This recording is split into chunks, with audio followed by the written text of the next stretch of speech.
یہ کمرہ دوسرا پورشن ہے جو کہ کانفرنس ہال استعمال ہوا ہے. قومی اسمبلی ہوتی تھی یہاں.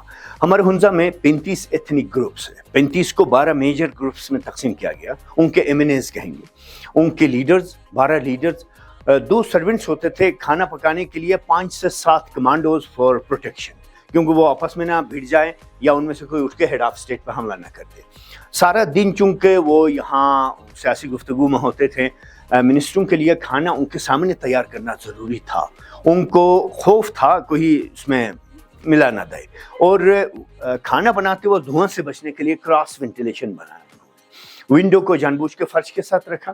یہاں جلائیں گے وہاں سے ٹھنڈی باری ہوا کھینچ کے ادھر آتی ہے، گرم ہو کے اوپر اٹھیں دھواں کو باہر نکالتے ہیں. اور یہ ایک صندوق اس میں اناج وغیرہ رکھتے تھے، گندم، جوار، باجرہ، بقلا، مکئی وغیرہ. وہ ایک سٹور ہے جس میں ڈرائی سبزی رکھتے تھے. جس طرح ساؤتھ میں ہمارے ملک کے ساؤدرن ایریاز میں سارا سال سبزیاں اگائے جا سکتے ہیں، ہمارے یہاں ممکن ہے ہی نہیں. میتھی، پالک، ٹماٹر، کدو، ساگ کے پتے سب سکھا کے وہاں رکھتے تھے. اور یہ دیکھیں جی سواستیکا کا سائن بنا ہے. آپ اس کے کچھ انیشل چیزیں آپ جانتے ہوں گے. یہ ہندوؤں اور بدھسٹوں کا ریلیجیس سائن ہے. انٹرپریٹیشن ہندوؤں کے مطابق east, west, north, south, centre, ether in humanity, circle, universe. By Buddhism fire, air, water, earth, centre humanity, circle, universe. یہ انسانی ذات اور کائنات کے درمیان جو روحانی ربط و رشتہ ہے اس کا انٹرپریٹیشن ہے. یہاں اسلام کے مبلغین کے آنے سے پہلے بدھزم پریکٹس ہوتا تھا. مہایانا کہتے ہیں جس کو. بدھزم کے بھی 2 بڑے فرقے ہیں، مہایانا، ہینایانا. کنسلٹنٹ جب برطانیہ سے آئے انہوں نے وربل ہسٹری کو نہیں مانا. اس نے ریٹن ایویڈنس مانگا جو ہمارے پاس تھا ہی نہیں. Then he took some samples of wood from the bottom and watchtower.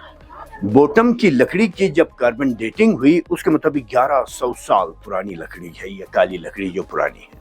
اس کے تعمیر کرنے والے حضرات شگر سے آئے. وہاں سے ایک شہزادی بیاہ کے آئی تھی. اس خاتون کے لیے جہیز میں، ڈاوری میں بنا کے دے دیا گیا. 2 مقاصد تھے اس کے. ایک تو آپ دیکھتے ہیں باہر سے آپ نے دیکھا ووڈن فریم اسٹرکچر بنا ہے تاکہ یہ زلزلوں میں نہ گر جائے. Wooden frame. آپ بہتر جانتے ہیں کہ Gilgit Baltistan 2 tectonic plates, 4 mountain ranges کا فالٹ لائن ہے. سالانہ کم از کم 3 زلزلے آتے ہیں. دوسرا انویژن سے بھی بچنا تھا. یہاں لڑائیاں سخت لڑی لگ رہی ہیں. یہ area Maharaja Kashmir, Indian army, central Asian اور روس سے بھی حملے ہوتے رہے. مہاراجہ کشمیر کو دکھ تھا کہ ہم سلک روٹ کے کاروان سے ٹیکس کیوں اٹھاتے ہیں.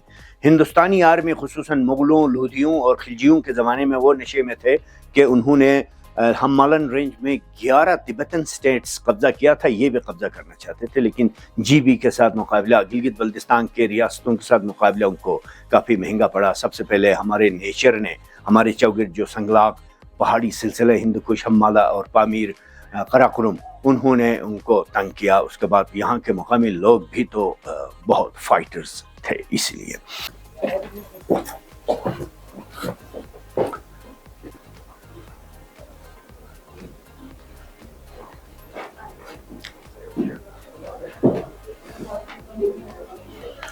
یہ کنگ اور کوئین کا لیونگ چیمبر تھا جی. آگ جلانے کی جگہ دونوں یہاں بیٹھے رہتے. بریک فاسٹ، لنچ، ڈنر کے لیے وہ جگہوں کی آرام گاہ تھی. یہ اگین وہ سٹور ہے جس میں ڈرائی سبزی رکھتے تھے. اور یہ دھوپ گڑی ہے، سن ڈائل ہے. سورج جب وہاں مشرق میں طلوع ہوتا ہے اسکائی لائٹ کے تھرو روشنی در ود ریفلیکشن آف لائٹ، یہ جو پیگز ہیں ان کے سائے یہاں بنتے ہیں. سورج جائے گا مغرب کی طرف، روشنی آئے گی اس طرف، سائے یہاں سے گول گھوم کے یہاں تک آ جاتے ہیں. اس ہاف سرکل کو وہ تقسیم کرتے تھے 8 زاویوں میں. دن کو 8 پہروں میں تقسیم کیا جاتا. یہ دھوپ گڑی تھی ان کی.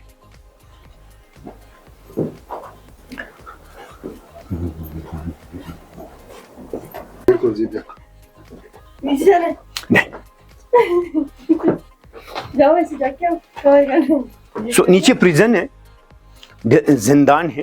اسٹیٹ کے خلاف کوئی عام آدمی اگر بغاوت کرے، پبلک میں سے کوئی بندہ بغاوت کر بیٹھے، ان کو نیچے بند کیا جاتا.